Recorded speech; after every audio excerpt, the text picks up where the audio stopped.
4 साल के लड़का ऊपर हवा जा सकते ऐसा दरिंदा लगा जिंदा रहे। गुनहगार को फांसी दो, फांसी दो, फांसी दो। जिंदा रहने की कोई जरूरत नहीं हमसे। फांसी दो, फांसी दो। हवा दिखाई दे सकते। रावण से भी बड़ा पापी दुष्ट आदमी। रावण तो किसी सीता माता हरण करके लेगी फिर भी वो 12 साल ले उम्र रही है सुरक्षित रही से 4 साल लड़का ऊपर हवस दिखाई दे सकते। कितना बड़े दुष्ट हो ऐसा न हवस ला जिंदा रहे खाके। गलती तो किया ही है, इसमें सरकार का ही गलती है जो उसको फांसी नहीं दे रहा। सजा नहीं दे सकता इससे ज्यादा और क्या गुनाह करेगा। सारा खेल न्यायालय से होता है। हर पिता हर भाई भूले नहीं है। हम वो याद दिलाने की कोशिश कर रहे हैं कि अगर आज के बाद नहीं सुनवाई होगी तो ये मान के चलिए आने वाले डेट में हम न्यायालय घेरेंगे। जो मेरी बच्ची 4 साल की थी वो हत्या करके उसे मार डाले। बेटी बचाओ बेटी पढ़ाओ के नारे लगते हैं। जिस देश में बेटी को पूजा जाता है, महिलाओं को पूजा जाता है, उस देश में महिलाओं के प्रति अत्याचार कितना बढ़ता जा रहा है। हाई कोर्ट उसको क्या बोल के छोड़ देती है, आदिवासी अनुसूचित जनजाति बताकर। जिस बेटी का दुष्कर्म करके उसके सर को कुचल दिया जाता है, रेलवे ट्रैक में फेंक दिया जाता है, उसे बोलते हैं रेयर और प्रेरिस्ट की श्रेणी में नहीं आता। लाकर जिंदा जला देना चाहिए। उससे भी अगर कोई कारण की न्याय व्यवस्था फांसी को भी बदल देती है। अगर फांसी होना चालू हो जाए तो कहने का मतलब है कि जो अपराधियों के मन में खौफ आएगा ना। अभी अपराधी जानते हैं कि 13 साल 8 महीने की थी और वो लोग 3 आरोपी थे। एक 32 साल का था, एक 28.5 साल का और एक 17 साल का। जिस देश में बेटी बचाओ बेटी पढ़ाओ के नारे लगते हैं, जिस देश में बेटी को पूजा जाता है, महिलाओं को पूजा जाता है, उस देश में महिलाओं के प्रति अत्याचार कितना बढ़ता जा रहा है आप देख सकते हैं। यहाँ पर कुछ लोग आए हैं जहाँ 4 साल भी पूरी नहीं हुई थी, उस बच्ची का रेप हुआ है। और बहुत से ऐसे बच्चे हैं जो नाबालिग है, जिनके साथ जिनको मौत के घाट उतार दिया गया है और जिनके साथ रेप भी हुआ है। हम यहाँ पर जो है जीवन दान सेवा समिति, उनसे पहले बात करते हैं। बताइए, आप लोगों ने सबको इकट्ठा किया है, आप लोग क्या चाहते हैं? भैया हमारी पहल है कि हर माता पिता को जागरूक करना, क्योंकि दुष्कर्म और हत्या के मामले बढ़ते जा रहे हैं। इसमें कई पीड़ित परिवार है जिनसे हमने मुलाकात की, उनके गांव वाले से मुलाकात की, सबको जगाने का कार्य किया। तो सभी पिता भाई बहन सब ने हमारा सहयोग किया। हम चाहते हैं कि प्रदेश में एक भी बेटी के साथ में दुष्कर्म और हत्या ना हो। हम इसलिए पहल करें कि आए दिन केस मिल रहे हैं। जिला न्यायालय से फांसी की सजा होती है, लेकिन बिलासपुर हाईकोर्ट उसे बदल देती है। तो न्याय व्यवस्था को सुधारना होगा, इसका एकमात्र रास्ता है। क्योंकि जब तक न्याय व्यवस्था नहीं सुधरेगी, अपराधियों के मन में खौफ नहीं आएगा, तो ऐसे अपराध बढ़ते क्रम से रहेंगे। आप यहाँ पर आए हैं, सब एक ही गुहार लेकर आए हैं कि जो अपराधी है उनको सजा, कड़ी से कड़ी सजा होना चाहिए। जिनको आप ये आवाज जहाँ तक पहुँचाना चाह रहे हैं, इससे पहले भी आपने आंदोलन किया होगा, तो कुछ आपको यहाँ से बेनिफिट मिला है क्या? जी, मुझे ये बेनिफिट मिला कि सब तो हमें बोलते थे कुछ नहीं कर पाओगे, लेकिन आज हम सीना ठोक के बोलते हैं। राजनांदगांव जिले से 2 रेपिस्ट को फांसी तक पहुंचाए थे। न्यायालय के ऊपर विश्वास हमारा बहुत बड़ा था, लेकिन जब बिलासपुर हाईकोर्ट ने उसे उम्र कैद में तब्दील किया तो हम एकदम निराश हो गए। क्योंकि न्याय व्यवस्था हमको समझ में आ गई, बिना आंदोलन के, बिना उग्र हुए न्याय व्यवस्था में हमको सुधार नहीं होगा। और हर माता पिता इसी तरह जब आगे निकलेंगे तभी न्याय व्यवस्था टाइट होगी और अपराधियों का मनोबल टूटेगा। ये जो है आपके पास इसका कुछ आंकड़ा भी है क्या, जिले से लेकर? जिले का मेरे पास आंकड़ा है भैया। हर साल 100 से ज्यादा रेप होते हैं जो FIR कॉपी पे है। अनगिनत ऐसे और भी केस हैं जो थाना तक नहीं पहुंच पाते, गांव में ही हो जाते हैं। ऐसे अनगिनत केस होंगे। आप देख सकते हैं यहाँ पर कितनी महिलाएं आई हैं। सरकार जो है, सरकार हमेशा इनको महतारी वंदन या फिर बहुत सारी योजनाओं को लेकर प्रलोभित करती है वोट लेने के लिए। लेकिन आप देख सकते हैं जितनी भी महिलाएं हैं यहाँ आज आंदोलन कर रही हैं। हम कुछ पीड़ित भी हैं, उनसे पूछना चाहेंगे। आप बताइए, आप यहाँ पर जो मांग लेकर आए हैं, आप क्या चाहते हैं शासन? मैं तो शासन प्रशासन से फांसी ही चाहता हूँ। ऐसे आरोपी लोगों को फांसी ही होना चाहिए। क्या हुआ था बताइए। मेरी बेटी के साथ रेलवे ट्रैक बिलासपुर मस्तूरी थाना में ले जाकर दुष्कर्म करने की कोशिश और उसके बाद हत्या किया है। तो वो कितने लोग थे? और यानी आपकी बेटी जो है? मेरी बेटी 13 साल 8 महीने की थी और वो लोग 3 आरोपी थे। एक 32 साल का था, एक 28.5 साल का और एक 17 साल का। तो घटना को अंजाम देने के बाद फिर वापस आ गए गाँव में। उसके बाद कुछ दबाव प्रेशर आप लोगों के ऊपर बनाने की कोशिश की है क्या उन्होंने? कोशिश नहीं किए हैं, लेकिन बचाने की फुल कोशिश किया। उसका चाचा जी वहाँ पदस्थ था, जिस थाने में हम FIR किए थे, उसको बचाने के लिए फुल अपने ताकत लगाए थे। लेकिन हम अपने सूझबूझ के साथ लड़ाई लड़े और अपने बेटी को यहाँ तक लाए हैं, उसके बॉडी को।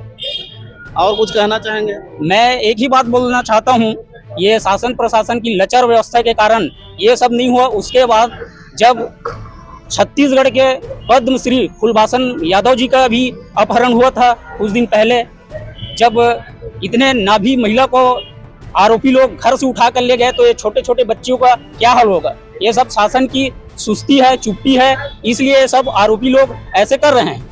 शासन कड़ाई करते तो आज इतने बड़े नाभी महिला को घर से अपहरण करना मतलब कितना बड़ा बात है। मतलब शासन प्रशासन के ऊपर कोई भरोसा नहीं रहा? नहीं, कोई भरोसा नहीं है। रहता तो ऐसा क्यों होता भाई?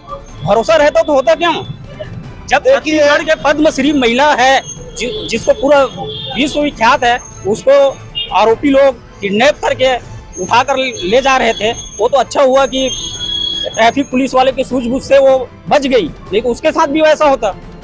जो पीड़ित है उनको ना बिल्कुल भी शासन प्रशासन पर भरोसा नहीं है, और इनका कहना भी एक तरह से जायज लगता है, क्योंकि आप देख सकते हैं नामी जो महिला है उसके वो भी सुरक्षित नहीं है। तो ये तो आम आदमी है, आप देख सकते हैं इतना धूप है, आज गर्मी भी बहुत ज्यादा है, लेकिन ये न्याय मांगने आए हैं और ये पीछे हटने वाले भी नहीं है। और भी पीड़ित है, बात करते हैं। बताइए आप क्या कहना चाहेंगे?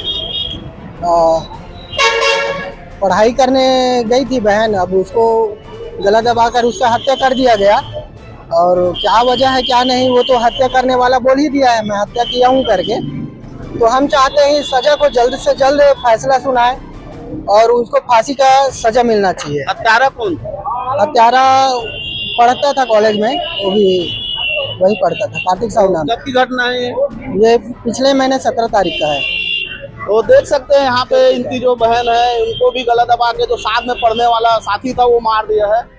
और भी पीड़ित है, हम जानना चाहेंगे। आप कुछ कहना चाहेंगे? हम अपराधियों को उसके किए के अनुसार फांसी की सजा या तो बीच चौराहे में जिंदा जला देने की सजा की मांग के लिए यहाँ आए हैं, बेटियों के न्याय के लिए। क्या हुआ था आप बताएंगे थोड़ा सा? 3 साल 8 महीना की बच्ची को रेप और हत्या करके उसका हत्या कर दिया गया था 2020। आप देख सकते हैं महज 3 साल 8 महीने की जो बच्ची थी उसका रेप और हत्या हुआ। तो ये उनकी माता है और इनके मन में कितना दुख होगा यही समझ सकती है। मैं इनसे ज्यादा सवाल नहीं करूंगा क्योंकि ये ऐसा गंभीर हालात है कि ये जवाब दे भी नहीं पाएंगे। आप यहाँ देख सकते हैं महिलाओं के नाम पर पूरी सरकार वोट लेती है और वोट लेकर जीत जाती है। आप कलकत्ता देख लो, बिहार देख लो, या पूरा जितना भी आप छत्तीसगढ़ देख लो, सब जगह ये महिलाओं के नाम पर वोट देकर जीती है।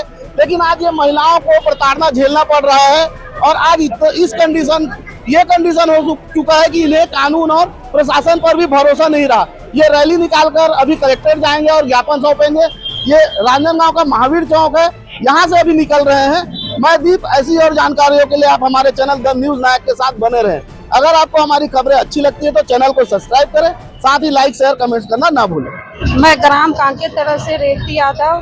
2020 में जो मेरी बच्ची 4 साल की थी वो रेप और हत्या करके उसे मार डाला गया।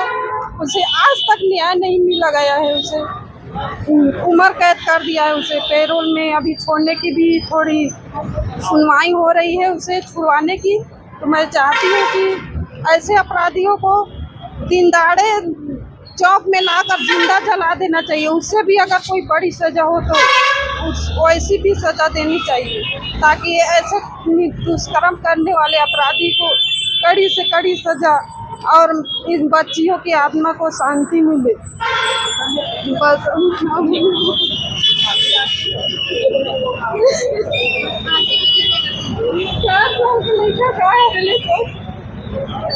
4 साल के लड़का ऊपर हालत जा सकते ऐसा दरिंदा लगा जिंदा रहे। भैया जो मेरे को जिले का है वो तो हर साल राजनांदगांव जिले में 100 से ज़्यादा रेप केस होते हैं, एक जिले के। पूरे प्रदेश के आप सोच लीजिए कि क्या स्थिति होगी। और आए दिन न्यूज़ चैनल के माध्यम से ऐसी ऐसी घटना आ रही है, जैसे अभी दुर्ग में हुई 5 साल की बच्ची का दुष्कर्म करके खंडहर में फेंक दिया। रायगढ़ में हुई पति के सामने ही पत्नी का रेप हुआ। अंबिकापुर में हुई, निर्भया जैसी कांड हुई। और ऐसे ऐसे अनगिनत केस आ रहे हैं। हमारे यहाँ खेलगाड़ी थाना अंतर्गत 2 बेटियों के साथ में निर्मम हत्या हुई है, ले जाके बिलासपुर में मार के फेंक दिए। तो ये सब जो घटना बढ़ते जा रही है, आए दिन कोई ना कोई रेप केस आ रहा है और इसका एकमात्र कारण है भैया वो है न्यायालय व्यवस्था से न्याय नहीं मिलना। जैसे निचली अदालत से न्याय मिल भी जाती है तो बिलासपुर हाई कोर्ट उसको क्या बोल के छोड़ देती है, आदिवासी अनुसूचित जनजाति बताकर। जिस बेटी का दुष्कर्म करके उसके सर को कुचल दिया जाता है, रेलवे ट्रैक में फेंक दिया जाता है, उसे बोलते हैं रेयर और प्रेरिस्ट की श्रेणी में नहीं आता। ये सब के कारण जो आज जो बेटियों के साथ में जो इतनी हत्या और दुष्कर्म के मामले बढ़ रहे हैं, उसका एकमात्र कारण कि न्याय व्यवस्था फांसी को भी बदल देती है। अगर फांसी होना चालू हो जाए तो कहने का मतलब है कि जो अपराधियों के मन में खौफ आएगा ना, अभी अपराधी जानते हैं कि उनको फांसी होना है नहीं, तो इसलिए जो अपराध बढ़ते क्रम में है, जज लोग लिख देते हैं कि न्याय के लक्ष्य को पूरा, अगर न्याय के लक्ष्य को पूरा करता तो अपराधियों का मनोबल इतना तेजी से नहीं बढ़ता और आए दिन रेप की घटना नहीं आती। आए दिन कहीं ना कहीं से रेप की घटना आती रहती है। भैया ये है कि जब जिन जिन परिवार के साथ में हुआ है वो सारे परिवार आए, हमने गांव वाले से बात की, सबको ये दिखा कि कल को उनकी भी बेटी है। आज वो चाहते हैं कि किसी और बेटी के साथ ऐसा ना हो और प्रशासन को लगता है कि एक दिन लोग कैंडल मार्च करते हैं, भूल जाते हैं। आज हम 1.5 महीना बाद इसलिए निकालें कि प्रशासन को याद रहे कि हर पिता हर भाई भूले नहीं है। हम वो याद दिलाने की कोशिश कर रहे हैं कि अगर आज के बाद नहीं सुनवाई होगी तो ये मान के चलिए आने वाले डेट में हम न्यायालय घेरेंगे, क्योंकि सारा खेल न्यायालय से होता है। पुलिस को लोग बोलते हैं अगर पुलिस अपराधी को नहीं पकड़ती तो न्यायालय तक अपराधी लोग नहीं पहुंचे। पूरा खेल न्यायालय से होता है किसी न किसी कारणवश। और आपको मालूम है कि जैसे रक्षाबंधन के दिन में मंदिर हसौद की घटना हुई थी, जिसमें रेपिस्ट लोग 14 दिन पहले ही बाहर आए थे। अगर वो अंदर रहते तो शायद वो 2 बेटी और बचती। फांसी होती तो अपराधियों के मन में खौफ बैठता तो और किसी बेटी के साथ में ऐसी हत्या और दुष्कर्म का मामला सामने नहीं आता। है समझ में आ रहा है कि मजदूर वर्ग है या खेती है मजदूर है या गरीब परिवार के लोग जो रोज कमा रहे खा रहे हैं, उनके घर हो रहा है तो वो सब कैसे आ रहे हैं। जब रिच फैमिली से होता तो ऐसी न्याय प्रणाली होती है यहाँ के जनप्रतिनिधि खामोश रहते हैं। जनप्रतिनिधि लोगों को सिर्फ अपनी राजनीति सीखनी है। अगर वो बोलते ना कि आज पूछ लीजिए किनके घर गए हैं, जाएंगे भी तो अपने एक फोटो खिंचा के डाल देंगे कि हम पीड़ित परिवार के साथ हैं। लेकिन आज जीवन दान सेवा संस्था हर उस परिवार, हर उस माता पिता के साथ में जब तक न्याय नहीं मिलेगा तब तक हम लड़ाई करेंगे। पहले भी हमने लड़ा, जिसमें राजनांदगांव जिले से 2 अपराधियों को फांसी की सजा तक हमने पहुंचाने का काम किया। नेता लोग सिर्फ अपनी राजनीति सीखते हैं। अगर जनप्रतिनिधि चाहे तो ये हो ही नहीं सकता। हम उनको चुन के भेजते हैं तो वो चाहे तो वो दबाव डाल सकते हैं, न्याय व्यवस्था को सुधार कर सकते हैं। और ये एक के लिए नहीं होगी, हर परिवार हर माता पिता के लिए होगी कि हर एक का बेटी सुरक्षित रहेगा।